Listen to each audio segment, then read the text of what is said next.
Tiago capítulo 1. Irmãos, hoje nós vamos ler vários versículos. Obrigado. Eu vou pedir para o pessoal da mídia, se possível, projetar aqui. Eu não vou ficar virando aqui para trás, senão eu vou ficar de costas para vocês. Mas eu vou lendo aqui e vocês, se quiserem acompanhar, acompanhem aqui atrás de mim. Eu vou pedir para colocar, se possível, na RA, que é a revista atualizada, tá bom? Então, nós vamos começar lendo, nós vamos ler vários textos. E o primeiro que nós vamos ler é Tiago capítulo 1, versículos 14 e 15.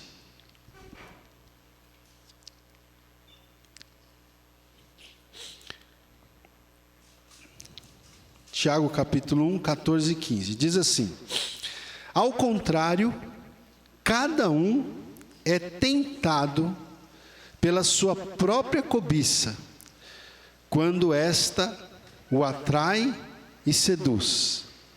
Então, a cobiça, depois de haver concebido, dá à luz o pecado.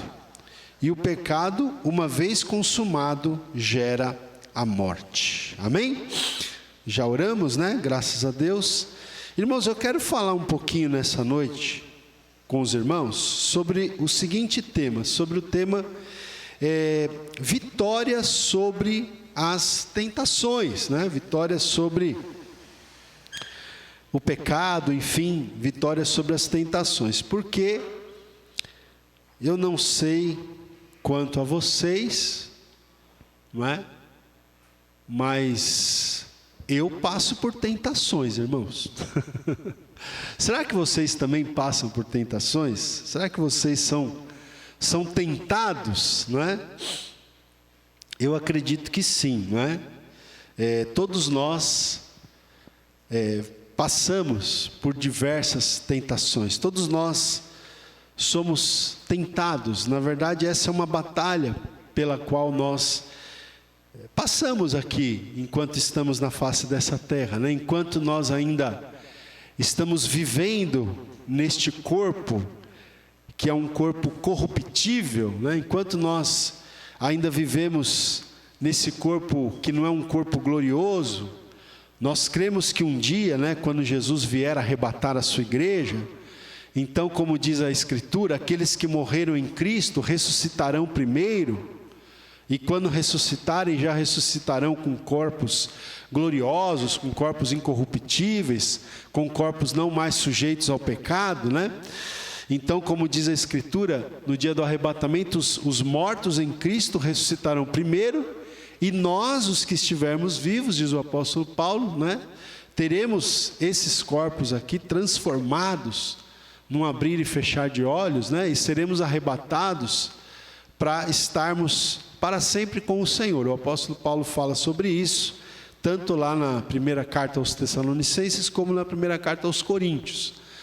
Mas enquanto nós não somos arrebatados, enquanto o nosso corpo não é glorificado, né? Enquanto nós ainda vivemos nesse corpo corruptível, gente, nós estamos sujeitos, não só ao pecado, mas estamos sujeitos também às tentações. Passamos por muitas tentações, né? E às vezes a gente fica até frustrado, não é?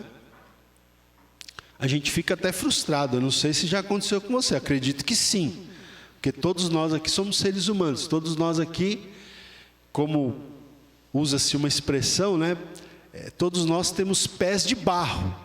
Todos nós temos limitações, falhas, imperfeições, e às vezes nós falhamos, né? Nós sabemos que terminamos falhando diante de Deus, sabemos que nós terminamos desagradando a Deus, desagradando o Espírito Santo, e a gente fica frustrado, porque, né, quem sabe você já orou, confessando a Deus aquela fraqueza, aquela limitação. Alguns até chegam ao ponto de prometer a Deus: Senhor, eu nunca mais vou fazer isso, nunca mais vou te desagradar com esse pecado. Aí daqui a pouco passam uns dias, lá estamos nós novamente entristecendo a Deus com aquela atitude, né? com aquele pecado, enfim, caindo em tentação. Então, eu gostaria de falar hoje aqui sobre como que nós podemos vencer as tentações, né? Vitória sobre a tentação é o tema que nós vamos conversar um pouquinho aqui hoje. Amém, irmãos? É um tema, não tem nada de novo aqui no que nós vamos falar, mas eu quero fazer assim. Eu me baseio hoje sobre um estudo bíblico de uma revista de discipulado chamada Vida Frutífera. E eu quero então fazer como é proposto. Eu vou fazer algumas perguntas para a gente e vamos buscar no texto bíblico as respostas para essas perguntas, tá bom? Então, se você puder deixar o livro de Tiago aberto, que daqui a pouco a gente vai voltar aqui, eu vou pedir para você virar poucas páginas à frente e chegar na primeira epístola que escreveu o apóstolo Pedro. Primeira epístola de Pedro, capítulo 5, versículo 8. 1 Pedro, capítulo 5, versículo 8, que diz então o seguinte, que pergunta nós vamos responder ao ler esse texto agora? Nós vamos responder a seguinte pergunta: quem é o inimigo do cristão? Quem é o inimigo do cristão? Vamos ver aqui, 1 Pedro capítulo 5, versículo 8. Diz o seguinte: sede sóbrios e vigilantes. O diabo, vosso adversário, anda em derredor, como leão que ruge, procurando alguém para devorar. Então, irmãos, não é apenas esse texto, né? Esse é um dos textos, mas nós podemos ver então nas Escrituras que todos nós temos um inimigo, um adversário, né? O apóstolo Pedro aqui, ele está escrevendo essa carta, né? Para os cristãos, né? Você pode ver que o primeiro versículo do capítulo 1, ele está dizendo: Pedro, apóstolo de Jesus Cristo, aos eleitos, que são forasteiros. Mas ele está escrevendo aos eleitos, ele está escrevendo aos cristãos, aqueles que nasceram de novo. E a esses cristãos, ele está dizendo aqui no versículo 8 do capítulo 5, que nós devemos ser sóbrios e vigilantes. Ele usa duas palavrinhas aqui que eu já expliquei para nós em outras ocasiões. Ser sóbrio quer dizer não estar embriagado. E ser vigilante quer dizer não estar dormindo. São duas figuras aqui. Sede sóbrios quer dizer não fiquem embriagados. Sejam vigilantes, quer dizer, não estejam dormindo, sonolentos, e aqui, obviamente, é no aspecto espiritual, porque infelizmente muitos cristãos começam a ficar, embriagados com as coisas dessa vida, com as coisas desse mundo, começam a ficar desplicentes, negligentes, passam a não vigiar. E aí abre ocasião para quem? Para o nosso inimigo, porque aí o texto diz, né? Ele está falando, olha, fiquem atentos, sejam sóbrios e vigilantes, porque o diabo está nomeando aqui, vosso adversário. Então, ele está deixando muito claro que nós temos um adversário, que nós temos um inimigo. Quem é esse inimigo? O diabo. E está dizendo aqui, ele anda em derredor, como leão que ruge, procurando alguém para devorar. Então, o nosso inimigo aqui, irmãos, ele é descrito, né, como um leão que está rodeando, né, que está procurando uma ocasião, um descuido da nossa parte, né? Está aí, andando em derredor como leão que ruge, procurando alguém para devorar. Então, nós temos que ficar atentos para que nós não sejamos essas presas fáceis, para que o Satanás, para que o nosso inimigo não nos devore. Porque, infelizmente, né, irmão, Satanás, ele está rodeando, ele está procurando uma brecha, ele está procurando uma ocasião, né? Ele está procurando um vacilo. Então, nós temos um adversário.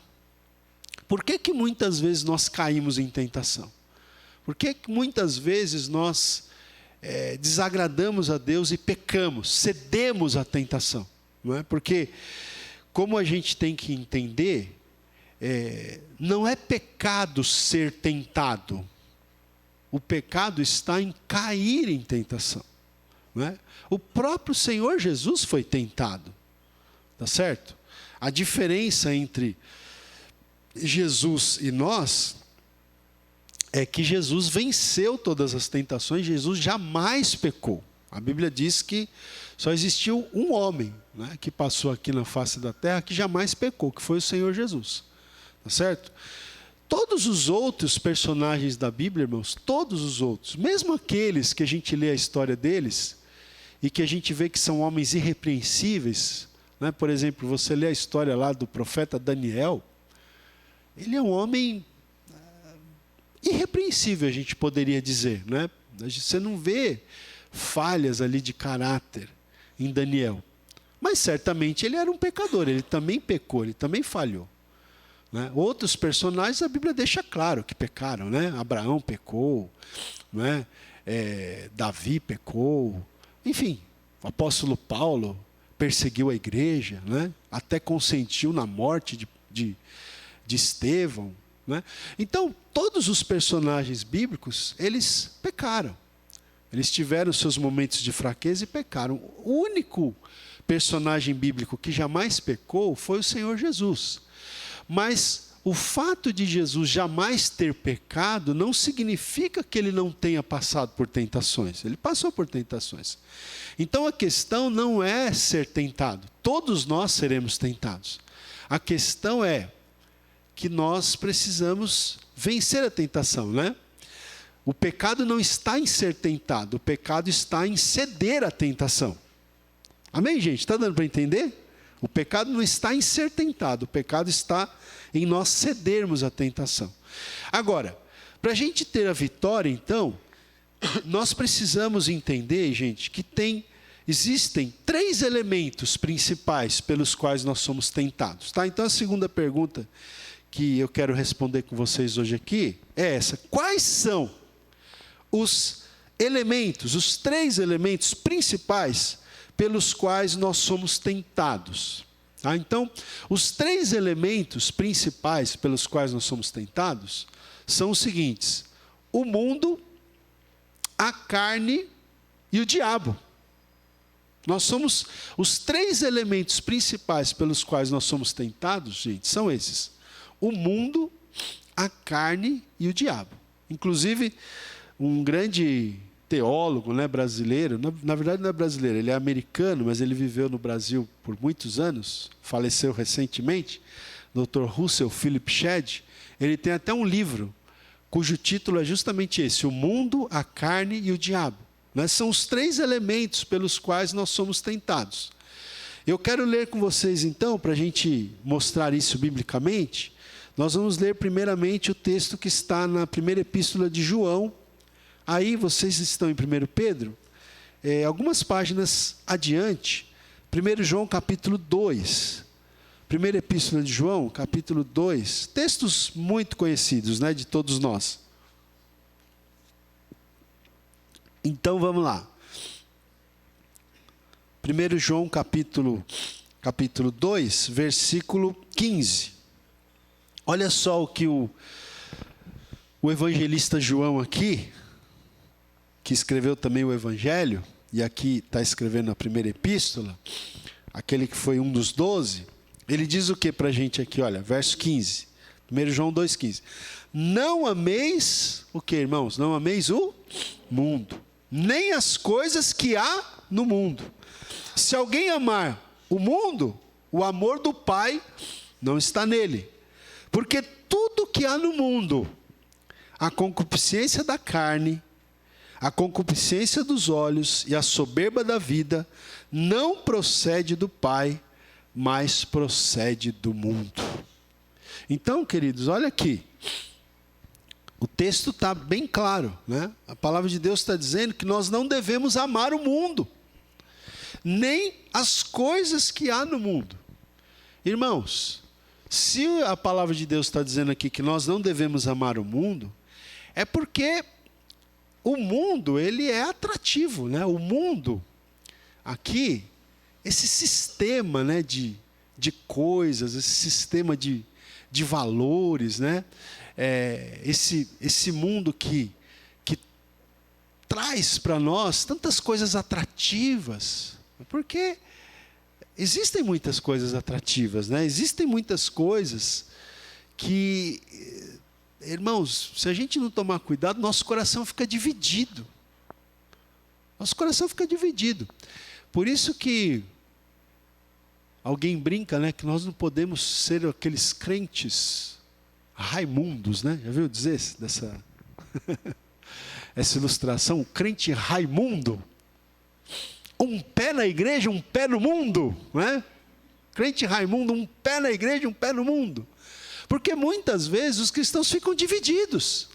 Eles querem Deus, mas eles também querem o mundo. Eles querem, eles se sentem atraídos pela palavra de Deus, pelas coisas de Deus, mas o mundo também é tão atrativo, tem tantas coisas boas que satisfazem, né, a nossa natureza humana pecaminosa, que a gente, muitas vezes, as pessoas ficam divididas. Então, quando o texto está falando que não ameis o mundo, é porque o mundo tem muitas coisas atrativas. Não ame o mundo, nem as coisas que há no mundo. Porque o texto diz, se alguém amar o mundo, o amor do Pai não está nele, não é? Então, a gente não pode ficar, como se diz, em cima do muro. Se a pessoa amar o mundo, o amor de Deus não está nele, o amor do Pai não está nele. Não é? E aí ele continua aqui, ó, versículo 16, dizendo, tudo que há no mundo. E aí o autor aqui faz uma espécie de um resumo, citando 3 aspectos aqui. Tudo que há no mundo, ele diz, a concupiscência da carne, a concupiscência dos olhos e a soberba da vida. O que significa isso, então? O que é a palavra concupiscência? Concupiscência quer dizer desejo, né? Algumas traduções já traduzem como desejo. Mas seria, para a gente entender melhor, concupiscência quer dizer o desejo desenfreado, né? Então, tudo que há no mundo, a concupiscência da carne, o desejo desenfreado da carne, né? Isso aqui tem a ver, ó, tá vendo? O que eu falei? Os 3 elementos pelos quais nós somos tentados: o mundo, a carne e o diabo. Você está vendo aqui, a carne já entra aqui, a concupiscência da carne, o desejo desenfreado da carne. Irmãos, a carne não é fácil, viu? A carne é fraca. A carne é fraca, a carne é malvada, não é? Então, essas aqui são as coisas que há no mundo. Desejo desenfreado da carne, a concupiscência dos olhos, desejo desenfreado dos olhos, né? Tem tantas coisas que aos nossos olhos também, né, são tão atrativos, são coisas tão belas, mas que são pecaminosas, não é? E também a soberba da vida, né? Aquele orgulho, assim, às vezes de se sentir superior, quem sabe, a algumas pessoas, né? Algumas situações, de querer se sentir numa situação de segurança, de superioridade. Então, tudo isso aí, diz o texto, não procede do Pai, mas procede do mundo. Então, vamos ver agora outro texto, que é Gálatas. Agora nós vamos para Gálatas, voltando um pouco. Gálatas capítulo 5. Depois da primeira e segunda carta aos Coríntios, você vai achar o livro de Gálatas, capítulo 5, versículos 16 e 17.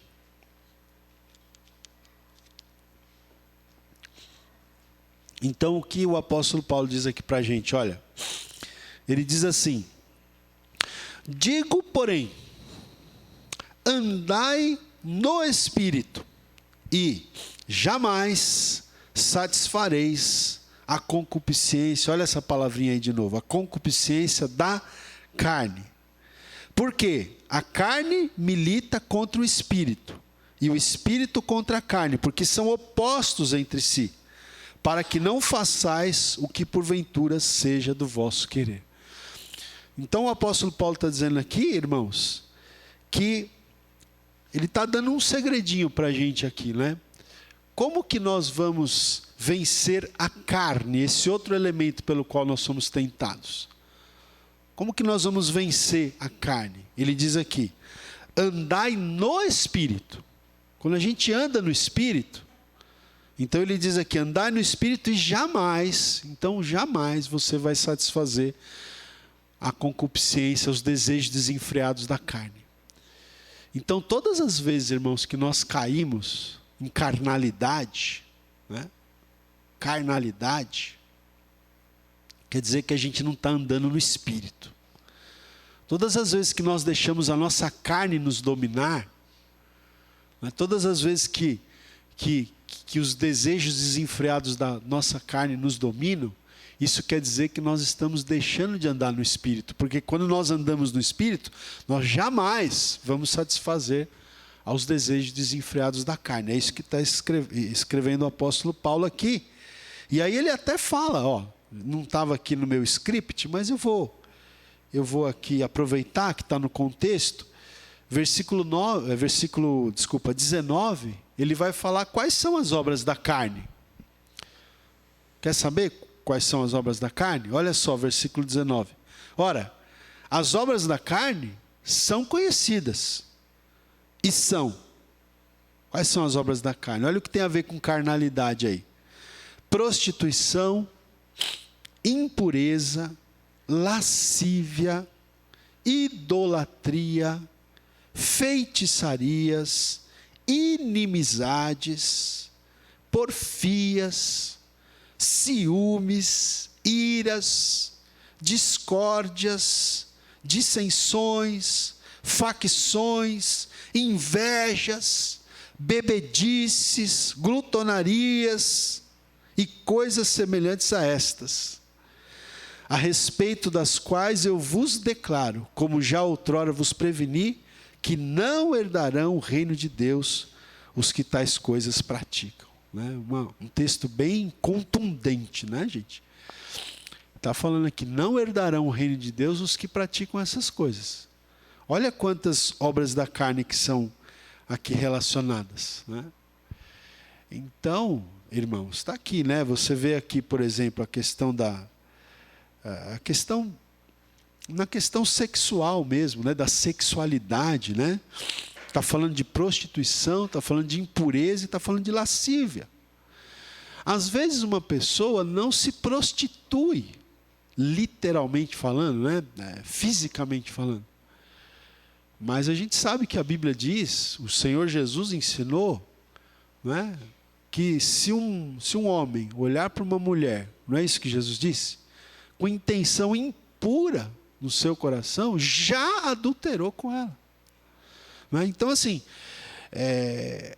às vezes uma pessoa não está se prostituindo fisicamente falando, mas ela pode estar, né, com impureza no seu coração.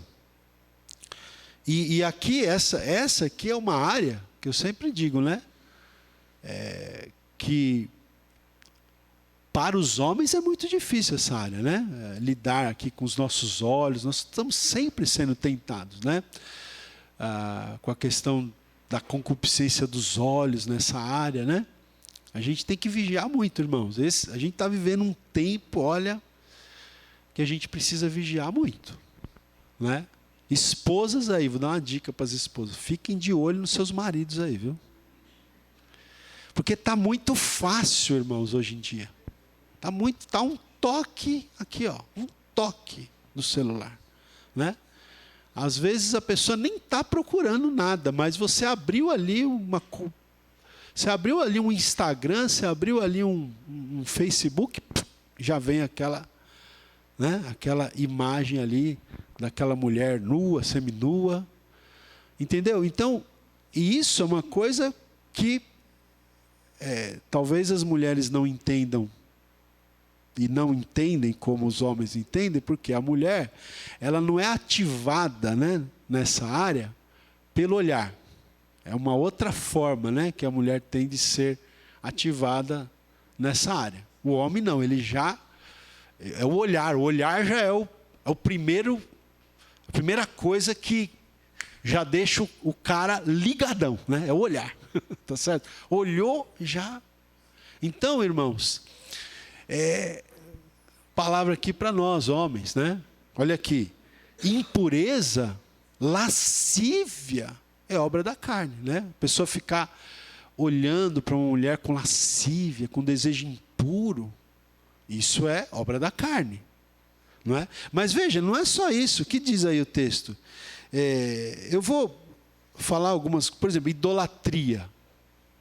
Eu sei que a gente não tem ninguém aqui que se dobra diante de uma imagem de escultura, certo? Mas como a gente sempre tem dito, idolatria não é apenas se dobrar uma imagem de escultura. Não é? A pessoa pode ter outros ídolos, não é? Além de uma imagem. O dinheiro pode ser um ídolo. O trabalho pode ser um ídolo. A carreira profissional pode ser um ídolo. Existem muitas formas de idolatria, irmãos. E isso é obra da carne. E aqui diz aqui, ó, inimizades. Inimizades. Quantos crentes cheios de inimigos? Com vários relacionamentos destruídos. E que as pessoas não buscam restaurar. Isso é obra da carne, inimizade. Que mais aqui, ó? Porfias, né? Quer dizer, disputas, ciúmes. Será que não existe crente ciumento, invejoso? Isso é obra da carne. Inveja, ciúme, né? Ira, está irado. Discórdia, né? Dissensão, facção, olha aí. Inveja, bebedices, né? Olha esse aqui, ó, 21. Glutonaria. O que é glutonaria, gente? Né? Comer sem equilíbrio, sem... Né? Todo mundo já olhou para o irmão. O Valdir não está aqui, irmão. Mas alguém tem uma tradução diferente aí nessa... que fala glutonarias? Alguém tem alguma tradução diferente? Não sei se a nova versão da linguagem de hoje diz uma outra palavra. Mas enfim, glutonaria está ligado a isso, né? A pessoa comer sem autocontrole, sem domínio. Que também às vezes acontece, não acontece? Inclusive com a gente. A gente começa a comer, né, não quer parar mais. Veja que, se você for lendo esse texto aqui, a gente lê o versículo 19, o 20 e o 21, não é? Onde estão relacionadas as obras da carne, certo? Aí depois, o versículo 22, na sequência, ó, 22 diz, mas o quê? O fruto do Espírito, percebe, irmãos?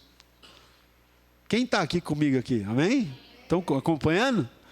Então você vê, você tem as obras da carne relacionadas, depois contrastando com as obras da carne, fazendo um contraste com as obras da carne, o que a gente tem? O fruto do Espírito. Não é isso? Verso 22. Mas, quer dizer, Paulo acabou de relacionar as obras da carne. Ele diz, mas o fruto do Espírito é. Irmãos, olha aqui para mim um minutinho. Como que a gente começou lendo esse texto aqui? Andai no Espírito e jamais satisfareis as obras da carne. Ou a carne, as concupiscências da carne, melhor dizendo. Andai no Espírito e jamais satisfareis aos desejos da carne. Aí ele relaciona o quê? Quais são as obras da carne? Quais são os desejos da carne? E aí depois ele vai relacionar o quê? O fruto do Espírito. Não é? Que são aqueles... É como se fosse um fruto com vários gomos, sabe? Como a mexerica, né? Mexerica. É um fruto com vários gomos. Qual é o fruto do Espírito? Quais são os gomos, os aspectos do fruto do Espírito? Olha aí, verso 22. Mas o fruto do Espírito é amor, alegria, paz, longanimidade, benignidade, bondade, fidelidade, mansidão e domínio próprio. Olha aí, o fruto do Espírito é o que, irmão? É domínio próprio, não é? Ontem eu vim aqui no projeto Lavando os Pés, irmãos. O Daniel ficou me tentando, viu, irmãos? Porque ele traz umas paçoquinhas aí, irmãos. Umas paçoquinhas, como é que fala? Banhada no chocolate, né? Que é uma tentação, irmãos. Aquele negócio lá. A carne quer, irmão. E o pior é que você não consegue comer só uma, sabe? Aí ficaram me tentando. Eu não comi nenhuma ontem, irmão. Ontem eu venci a tentação. Também. Então veja. Só que eu levei umas para casa, né, irmãos? Mas eu não comi ainda não. Tá lá, guardadinha. Eu vou comer uma de cada vez, né? Depois do almoço, depois da janta, eu como uma lá. Mas, irmãos, olha, o fruto do Espírito é o quê? Domínio próprio.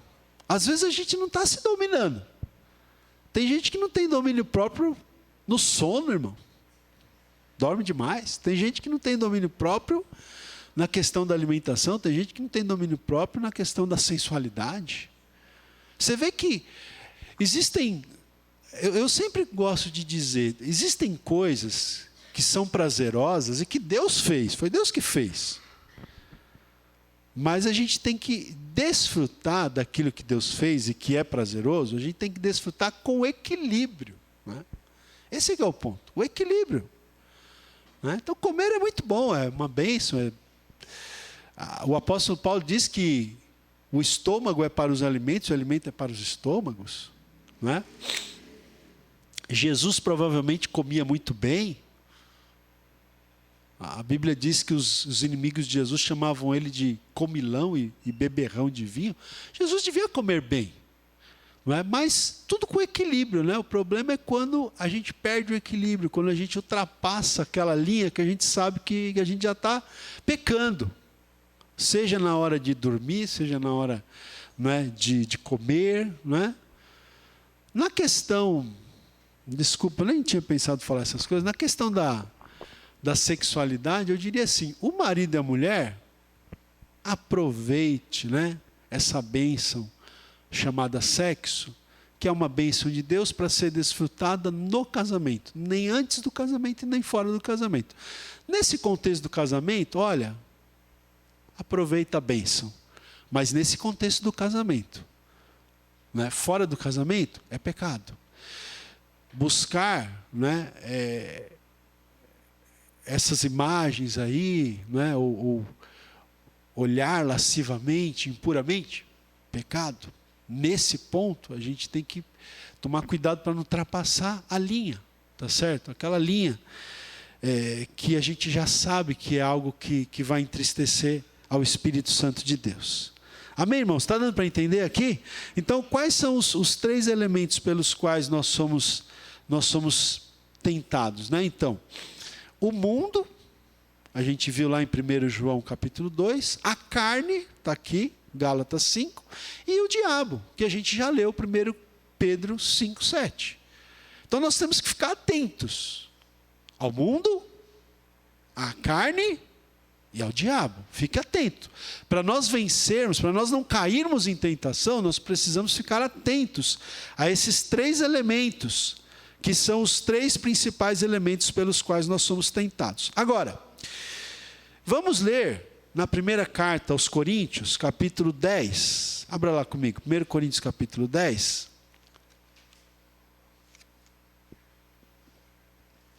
Primeiro Coríntios capítulo 10, versículo 13.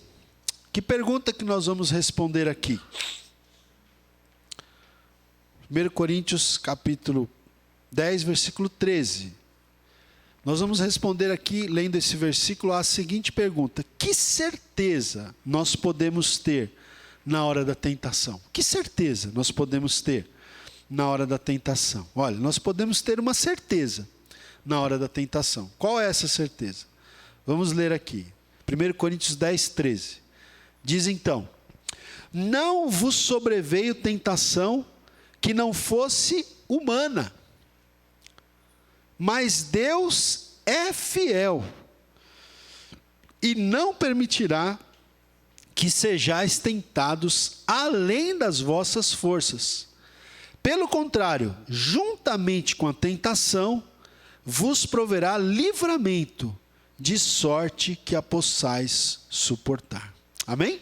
Olha aí, é uma promessa até, é uma certeza, que você jamais, jamais virá uma tentação sobre você que não seja humana.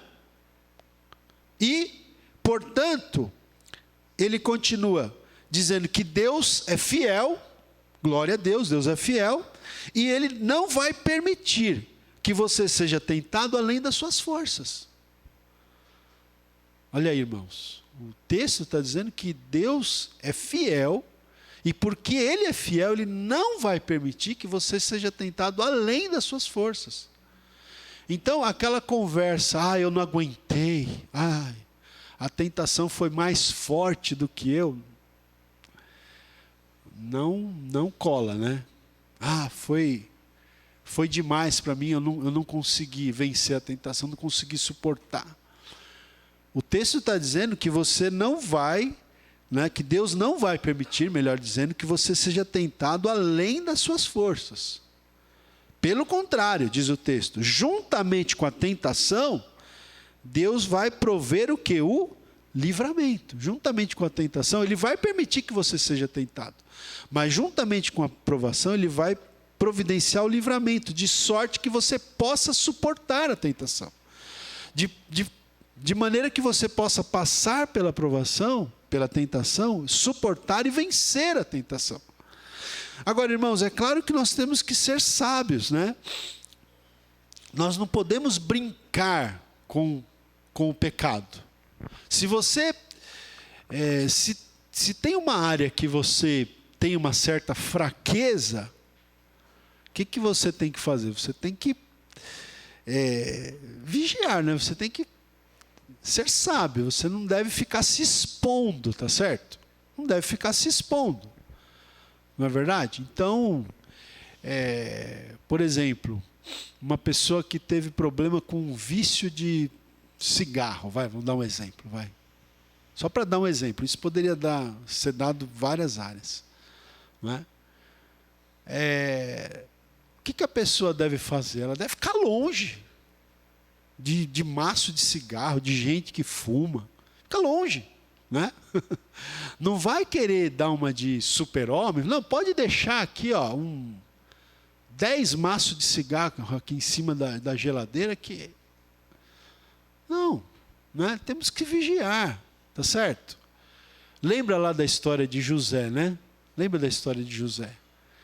Quando a mulher de Potifar quis se deitar com ele, que ficou tentando ele vários dias, várias vezes, né? O dia que ele entrou dentro da casa dela, e que ela tinha feito um esquema lá, que já tinha mandado todos os outros funcionários, todos os outros servos sair de dentro de casa, José entrou inadvertidamente, ele não sabia que ela estava planejando aquilo ali. Aí ela agarra ele pela túnica, pelas vestes, e quer que ele se deite com ela de todo jeito, que ele tenha ali uma relação sexual com ela, de todo jeito, o que ele faz? Ele cai fora. Ele não fica, para usar uma expressão popular, ele não fica dando sopa para o azar. Não fica dando sopa para o azar. Tá certo?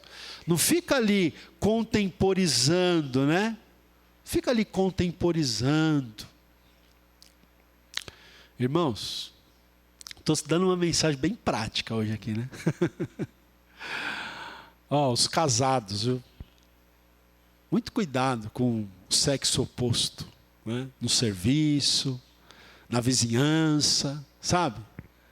Muito cuidado. Se você tem uma pessoa lá no serviço, na sua vizinhança, sei lá, na igreja, em qualquer contexto, sabe, que você tem muito, né? Parece uma pessoa assim que você admira muito, né? Uma pessoa do sexo oposto ali, e que começa a conversar demais, e começa a ter afinidade demais, e o cônjuge não está perto, né? Cuidado, vigia.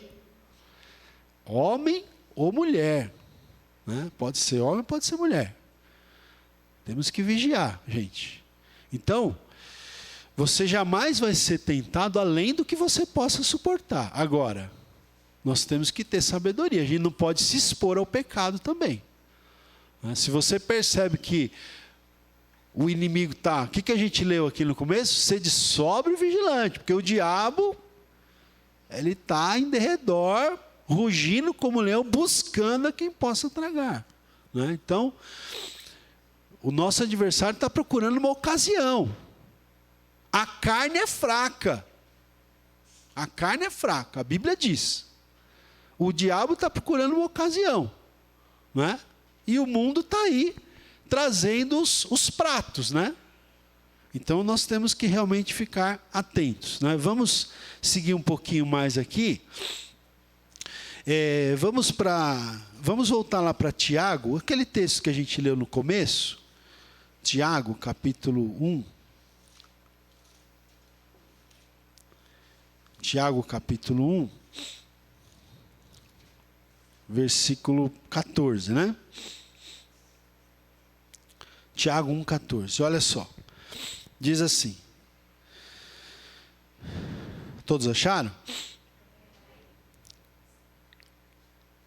Eu vou ler do versículo 13, tá bom? Porque aí a gente pega na sequência, né? O versículo 13 diz assim, Tiago 1,13. Ninguém, ao ser tentado, diga, sou tentado por Deus.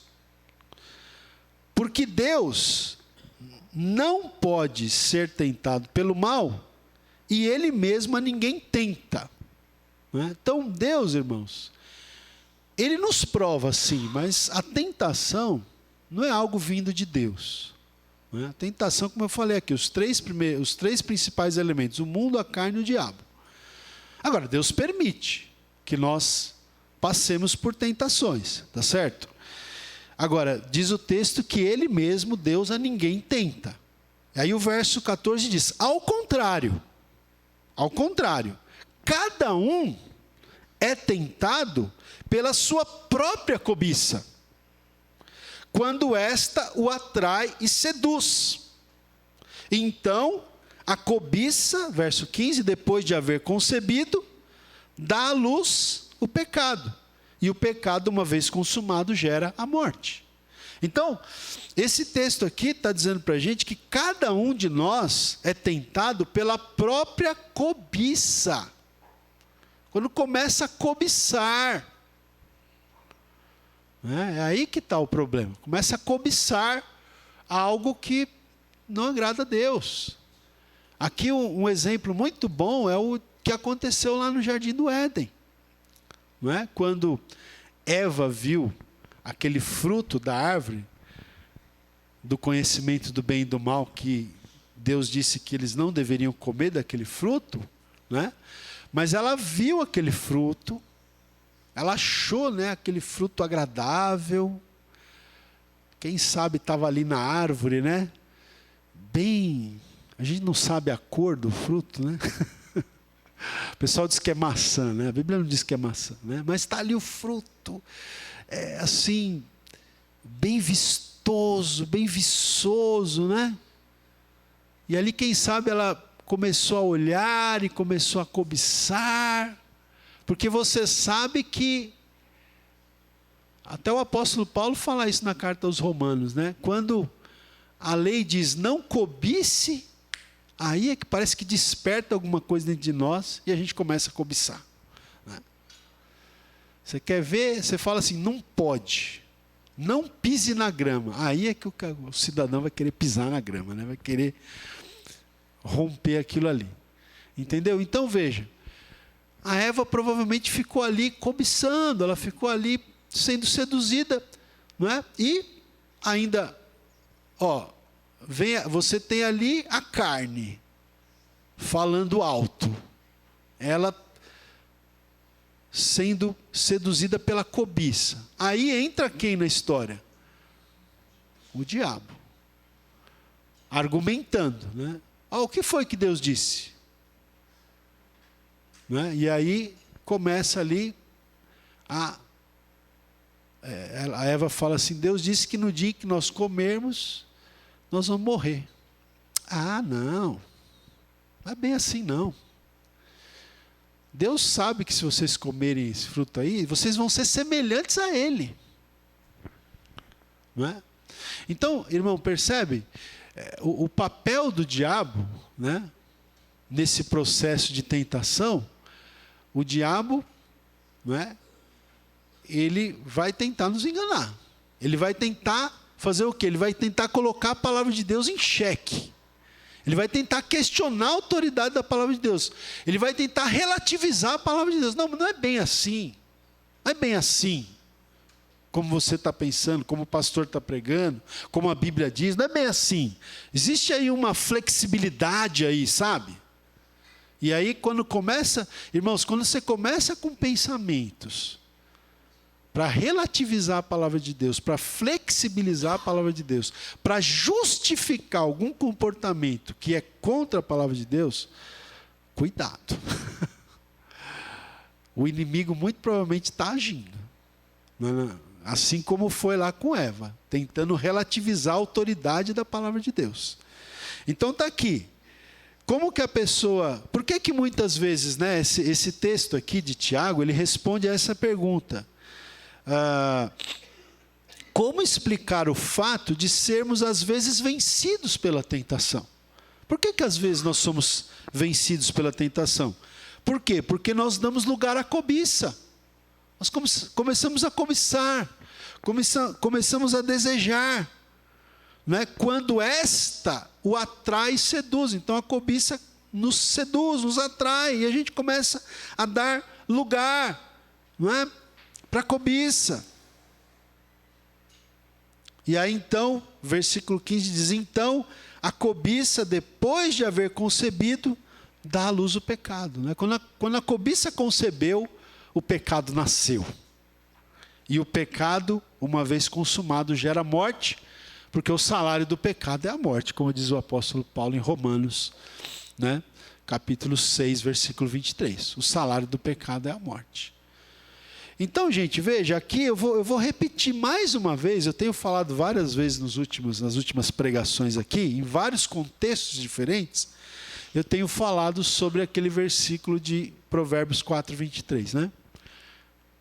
Sobre tudo que se deve guardar, acima de tudo que você deve guardar, guarda o teu coração.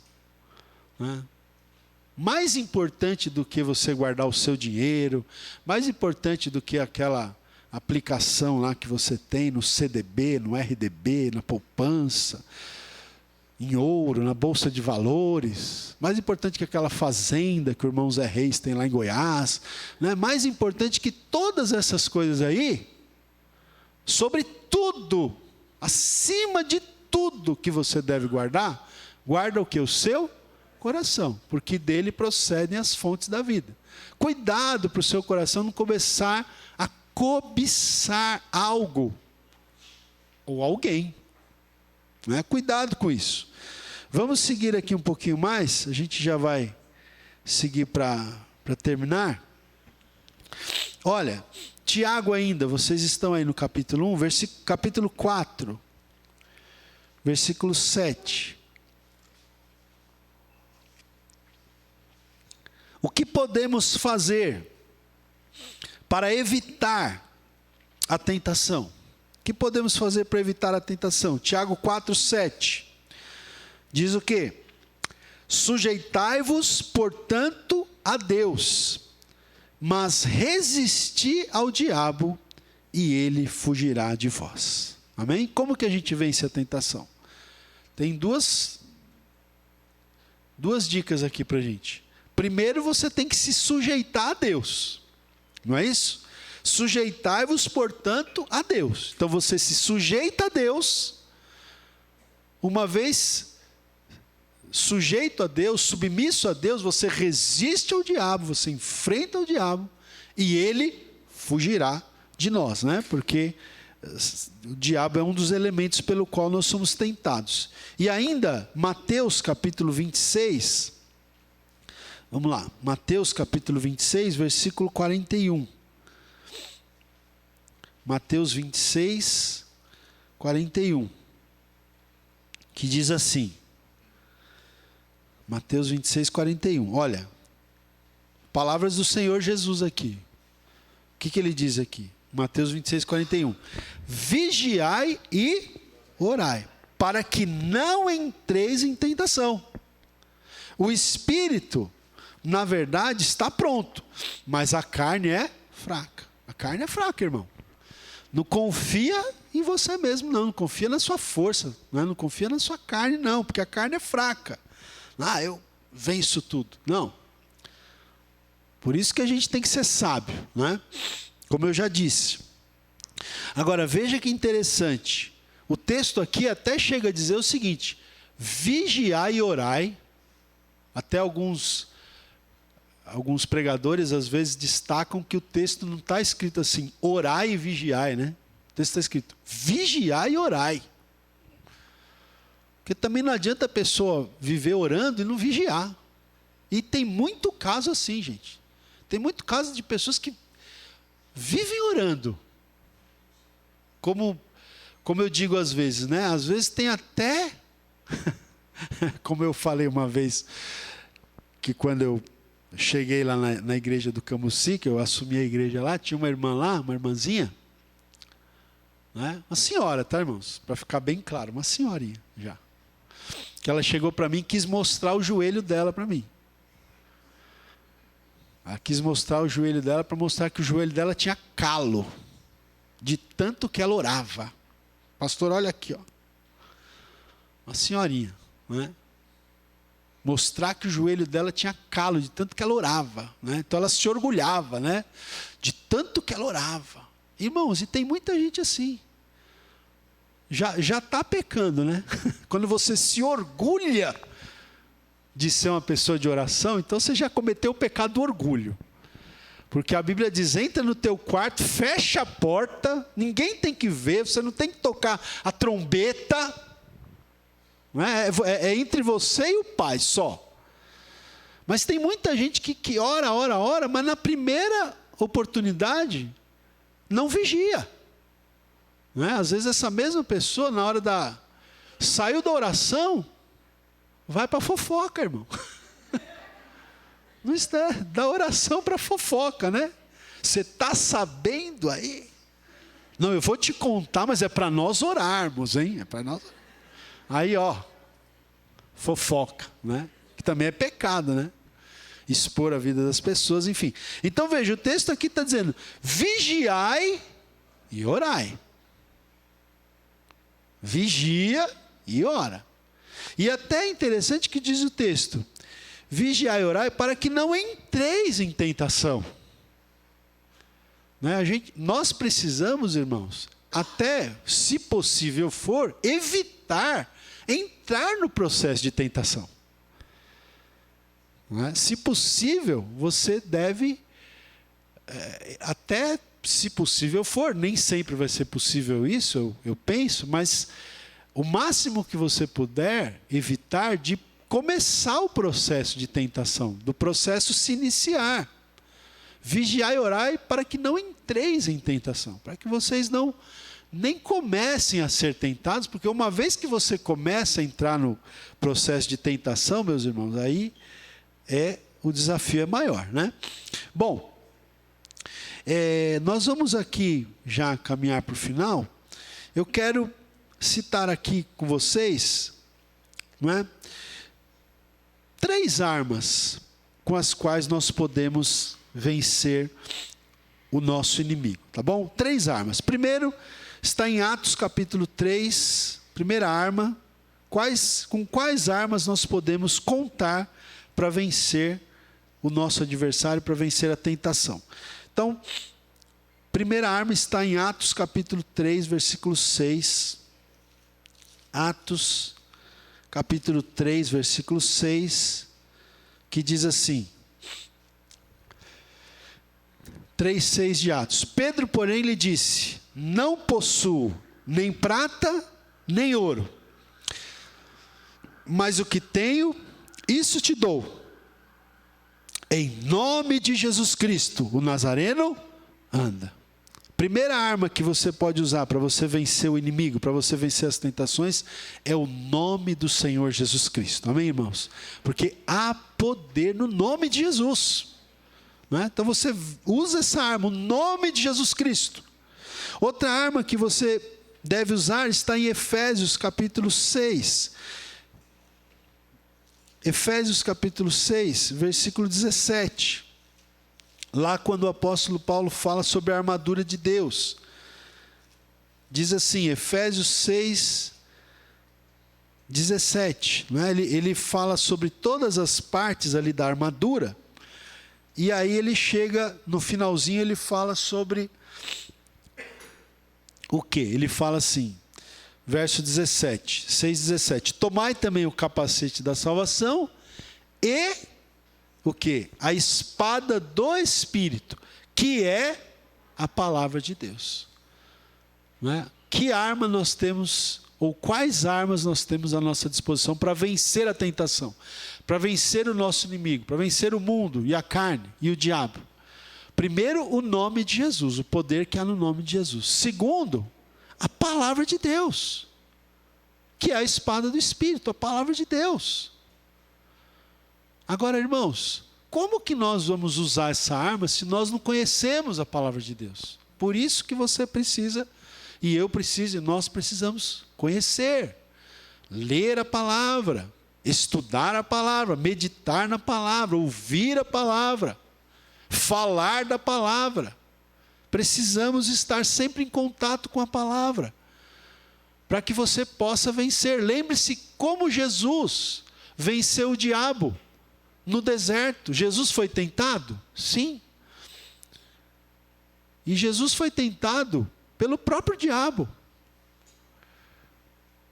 Eu diria que quando a gente fala que nós somos tentados pelo diabo, né, nós, provavelmente, um demônio, um espírito maligno aí. Jesus não, foi tentado pelo próprio diabo. E como que Jesus venceu o diabo no deserto, irmãos? Jesus venceu o diabo citando o quê? A palavra. Satanás vinha com uma tentação, ele dizia, está escrito. Está escrito. E citava o texto bíblico, citava a palavra de Deus. E dentro do contexto, né? Porque em uma das tentações, Satanás até cita o texto bíblico fora de contexto. Jesus diz, também está escrito, não tentarás o Senhor teu Deus. Está escrito, não só de pão viverá o homem, mas de toda palavra que procede da boca de Deus. Está escrito, somente ao teu Deus adorarás e só a Ele prestarás culto. Veja que Jesus venceu o diabo como, irmãos? Venceu a tentação como? Com a palavra de Deus, citando a palavra de Deus. Quantos querem vencer a tentação aqui? Diga amém. Então, quais são as nossas armas? O poder do nome de Jesus, o poder da palavra de Deus que nós precisamos conhecer e guardar no nosso coração, né? Salmo 119, versículo 11, diz assim, guardei a tua palavra no meu coração para eu não pecar contra ti. Guardo a tua palavra no meu coração para eu não pecar. Olha aí. Como que a gente vai vencer o pecado, a tentação? Guardando a palavra de Deus no nosso coração. E para finalizar, o último texto, Apocalipse, capítulo 12. Outra arma, né? Eu falei de 3 armas. A primeira é o nome de Jesus. A segunda, a palavra de Deus. E a terceira arma, Apocalipse, capítulo 12, versículo 11. Olha que texto maravilhoso. Olha que arma poderosa aqui, irmãos. Apocalipse 12, versículo 11. Eu me lembro quando eu estava lá no Seminário Betel Brasileiro, lá em João Pessoa, a missionária falecida fundadora do Seminário Betel Brasileiro, missionária Lídia Almeida de Menezes, fazia a gente repetir sempre esse versículo, decora aqui, né? Apocalipse 12, 11. Eles, pois, o venceram, né? Venceram aqui a vitória sobre o nosso adversário, tá certo? Você vai pegar aí no contexto, você vai entender. Eles, pois, o venceram por causa do sangue do Cordeiro, por causa da palavra do testemunho que deram, e mesmo em face da morte, não amaram a própria vida. Então aqui, como é que o povo de Deus venceu aqui o inimigo? Venceu por causa do sangue do Cordeiro. Amém, irmãos? Porque também, do mesmo jeito que há poder no nome de Jesus, há poder no sangue de Jesus. Amém? Para nós vencermos as tentações, para nós vencermos o pecado. Amém, queridos? Glória a Deus. Fique de pé na presença do Senhor.